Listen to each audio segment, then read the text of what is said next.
2026 সালের এই নির্বাচনকে নিয়ে অনেক জল্পনা কল্পনা ছিল।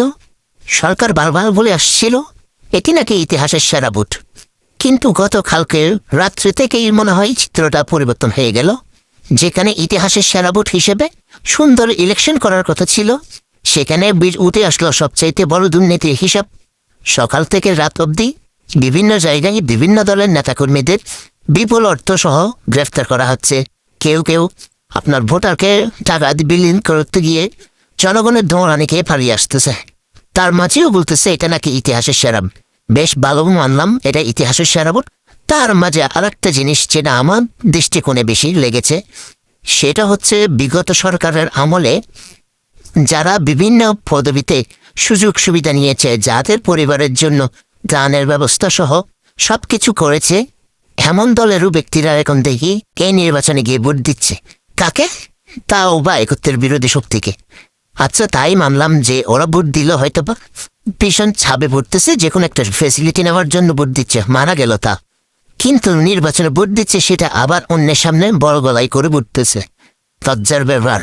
এখানে আওয়ামী লীগ নাকি ভোট চুরি করত, দিনের ভোট রাতে নিত। গতকাল রাত থেকে দেখলাম খারাপ ভোটগুলো চুরি করলো। এরা তো চুরি করলো চুরির সাথে আবার সেখানের মধ্যেও যুক্ত করে দিল কি ইন্ডিয়ান র ঢুকেছে, বাংলাদেশের নির্বাচন বানচালের একটা পায়তারা করছে, তারাই চুরি করছে, দোষ দিচ্ছে ইন্ডিয়ার। বেশ মালুম আপনারা ইন্ডিয়ার দোষ দিতেই পারেন, যেহেতু আপনাদের সেটার স্বভাবগত অভ্যাস সবকিছুতে আওয়ামী লীগকে আর ইন্ডিয়াকে টেনে আনা। কিন্তু যেখানে আপনারাই বলছেন স্বচ্ছ হবে নির্বাচন, সেখানে চুরি কিভাবে আপনারা করেন? আপনারা প্রিজাইডিং অফিসারকে বসাইলেন, আপনারা সাইন করে সবগুলো ভোট গণনাও করতেছেন। এমনও ভিডিও ফ্লাশ হচ্ছে। দেশের সবচাইতে সুন্দর একটি চ্যানেল ছিল যেটি যমুনা টেলিভিশন নামে পরিচিত, তাকেও দেখলাম দুর্নীতি করতে। একটি নিউজও কভার করছে না, যেখানে অন্য জাতীয় চ্যানেলগুলো নিউজগুলো করছে। যদি এই 26 সালের নির্বাচন না হতো, তাহলে বর্তমানে দেশে যে কতগুলো দালাল বাটপার আওয়ামী লীগের ভিতরে ঢুকেছিল, এদেরকে মানুষ কখনো চিনতে পারত না। এখন তাদের চেহারাটা ক্লিয়ার হয়ে গেল সবার সামনে, যে ওরা কিভাবে ভোট চুরি করে এবং এদের কিভাবে সঙ্গ দেয়।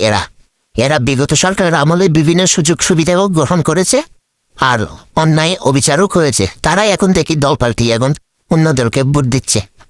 আমার নিজের বাড়িতেও আমাদের 2 ঘর ছাড়া আর প্রত্যেক ঘরে বেশ কম সবাই ভোট দিতে যাচ্ছে, যাদেরকে একসময় অনেকে মনে করতো এরা আওয়ামী লীগ, খাঁটি আওয়ামী লীগ, কিন্তু আসলে না, এরা সব খাঁটি রাজাকার, খাঁটি আলবদর আল সামের দালাল দোসর। এরাই আওয়ামী লীগকে সবসময় প্রশ্নবিদ্ধ করেছে, আর এখন তারাই ভোট দিচ্ছে। সর্বশেষে একটি কথা, এই নির্বাচন কখনো সুষ্ঠু হবে না, এই রায় কখনো জনগণ মেনে নিবে না। তার প্রমাণ আপনারা অল্প দিনে পাবেন ইনশাআল্লাহ।